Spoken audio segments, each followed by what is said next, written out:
Hello everyone, welcome to week 3 of Introduction to Forensics. We're looking at chapter 6. I'll go over my notes. So, systematic and methodical are words that came up in the first page of chapter 6, and that's a very good description of what we do.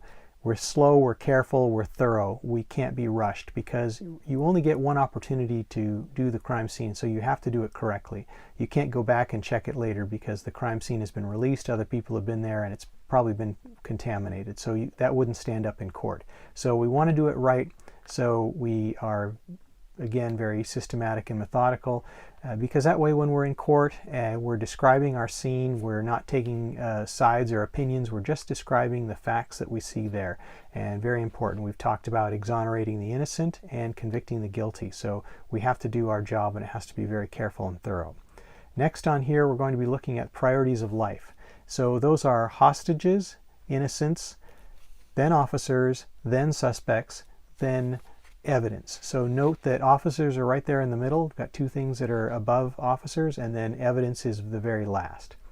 After that, we get into the scene. So there's two types of crime scene investigators. We have sworn and we have civilian. Bellingham police are sworn police officers, and they also serve the secondary duty of crime scene investigation.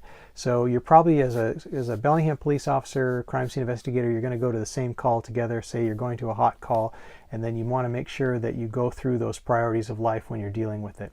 So first thing you're going to do, help the victim, render aid where needed, search for and arrest the suspect, confirm that there are no other victims or suspects on scene, and then after that, after the exigency is over, and then you'll start to contain the scene. And once you do that, make sure that everybody's out of there. You'll put up crime scene tape, maybe use vehicles to separate the scene from the inside the scene to outside.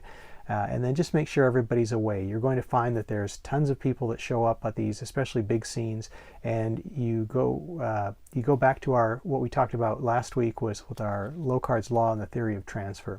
So you don't want people walking around because you want to say in court that scene is as pure as you could possibly make it when you're processing it. So you don't want people coming in and out because Locard's law, people bring stuff with them and then they take stuff away. That's just how that works, and so you want to be able to say that it's as pure as possible.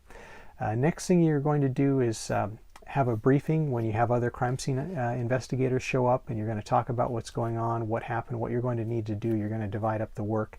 And then before doing any of the processing, you're going to want to get a search warrant. So that's absolutely critical. So you are, as an officer, you're allowed to go in if there's an exigency going on, say a fight or an assault in progress or something like that. You're allowed to go inside. But once that's done, the scene's secure, you have to get out, get everybody else out, and then make sure no one goes in, and then you apply for a search warrant. And how that works is you will call a prosecutor once you have all your information in order. So I'll go through that information. It's name of the victim, name of the suspect, the address, description of the location. You don't just give an address. Say if it's a house, you're going to describe the color of the house, you're going to describe the color of the front door, you're going to describe where the numbers are affixed for the address. So the judge wants to know that you're going in that specific residence and nowhere else. So after that, you're going to describe what you're looking for. For example, if it was a shooting, you're going to be looking for a firearm of some sort, ammunition. If it was a stabbing, you're going to look for a knife. What I'm getting at is it isn't an open-ended fishing expedition. You're going to go in and just look for those specific items, and the judge is going to be very careful about what you ask for. You also ask for photographs, fingerprints, DNA, and then what's called items of dominion and control. And what that is saying items such as a phone bill, Puget Sound Energy bill, something along those lines that says who lives there, who is in control of that residence. After that, you're going to start your photography, and sometimes you may video the scene. If it's a large scene, you can either narrate or not. It's up to your agency and how you decide to do things, but you'll carefully go through, start from the outside, work your way in, and videotape everything. And then you'll do it with still photography. You'll go through and say, for example, if there's an assault that occurred inside of a residence, and I would start from the outside of the residence. I'd take a photo of the front. I'd take a photo of the address and then work my way inside and through the front door, and then I do carefully work my way through and try to be as methodical and careful as I possibly could be. For example, if I got to a living room, I might go to each corner and take a clockwise photograph from each corner, showing the best way to depict everything, and then you work your way through the house. A couple of things to note: you want everybody out of there if at all possible, because if you don't, it's going to look cluttered and it just doesn't look very professional. So get everyone out, do your photographs. Then after that, you're going to put your placards. You've probably seen the yellow tents with either numbers or letters or sometimes both. You'll put those around items of evidentiary value. So you and other investigators will work through the scene, place those tents. Once those are all in place and you feel like you've captured all of your evidence, then you'll go and photograph. And again, you'll do distant to close. Say, for example, you have a living room again with 10 tents in there. You'd take an overall photograph from the different views, and then you'd work your way around. And then after that, you'd go up close to item number 1 and take a photo of the tent and the item and capture that closely. So some agencies have what's called a total station, or they may have some kind of forensic mapping system. We do at Bellingham, and it is fantastic. You put it inside the residence, and it will do what's called a scene scan of everything. And so on your computer, you'll have this image of everything in the room that's placed. It's incredible. And so that is done in place of sketches. Oftentimes we'll still do sketches just because it's a manual and careful way of documenting where everything goes, because sometimes computers, they don't work or the information is lost. And so we want to make sure that we do everything we can to capture all of the information.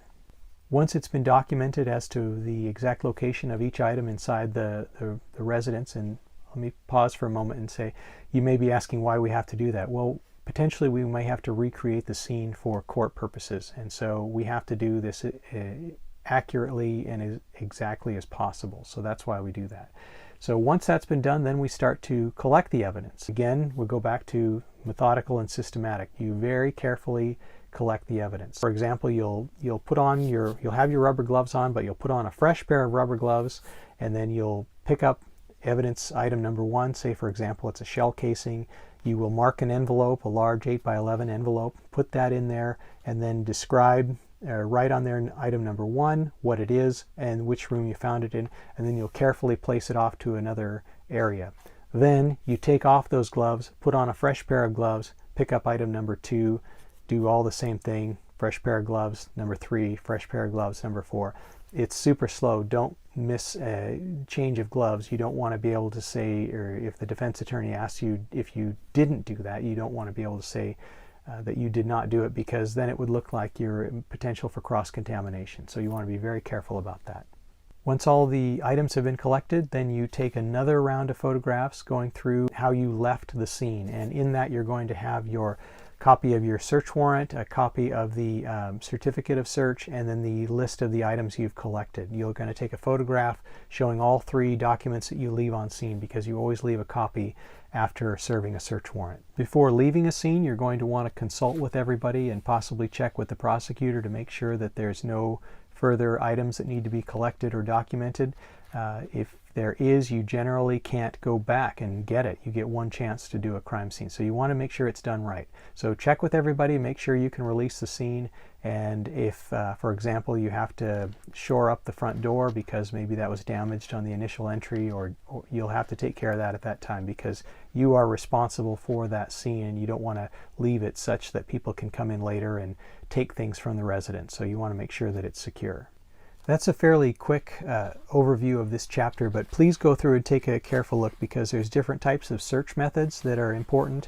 There's also some information about orientation of photos. That's really important because you want them to all look the same if at all possible, so that when they're blown up for court purposes, you want to make sure that everything looks very much the same. A couple of notes in here to add in comparison to how we do things. Photographs of the body, if say there's a body on scene. One of the things I noticed, it's very specific about directions of taking the photographs and markings, but you want to take a photo of the face if at all possible for identification purposes, and I don't think that's mentioned in here. So make sure you take a photo of the face. Sometimes that's difficult based on position. Don't move the body until the medical examiner has arrived. Sometimes you'll hear the word coroner. Coroner is an elected official, but in Whatcom County we have a medical examiner, and he will send, either he will come or he will send a representative of his office to come and take a look at the scene. So you don't touch or move the body until we've gotten permission from the medical examiner. Sometimes you'll see crime scenes on television and people will complain that the body was left in a certain place for a long period of time. Generally, that's the reason why, is we have to process the scene, we have to measure where the body is lying, and then we also have to get permission from the medical examiner to move that body, because if we start rolling the person over or doing anything like that, that could be a problem when it comes to the medical examiner and doing the autopsy. So we want to leave everything as is until getting permission to do anything differently. Once you've collected your evidence and you have it all carefully laid out, and say what I would give an example of, say I was still processing that residence, I'd have it all laid out in the hallway, perhaps by the front door or somewhere near the front door, and then get it all lined up, and then I'll take my search, my evidence seizure list from the search warrant, and I'll carefully look and see item number 1 matches up to item number 1 on the list. It has to be exact. You can't mess that up, so you have to be very careful about that. And then once you collect, say you have 50 items that you're taking out, 50 envelopes that are there, or bags if they're larger items, say bedding perhaps, then you will carry it out to your vehicle. In our case, we used to have Chevy Tahoes. Now we have Ford trucks that have locked compartments, and so you carry these items out there, and you would leave someone on scene to make sure that there's someone always there for a chain of custody, and then you take them out to your vehicle, you lock them in the vehicle, you go back and pick up another load, someone's there, you take it back to the vehicle, you lock the vehicle again, and so you're carrying multiple loads. And then once everything is secure and done inside your vehicle, and then you determine that you can clear the scene, then transport it back to the station. And even once at the station in the secure facility, you do the same thing. You get the items you need, or you carry them into the evidence lab. At our station we have an evidence lab, and then you lock the door behind you, go back out to your car, pick it up. So you have to say that you've maintained the chain of custody, that there's been no breaks along the way. Either someone is there with it, or you lock it in a facility where no one else has the key. For next week, please read Chapter 2, Photography, and Chapter 3 is Crime Scene Diagrams. Please read those, and then we'll go over those, and then we'll also have a sketching assignment, but that won't be given until next week. So nothing due next week, just read those 2 chapters. Thanks, see you next week.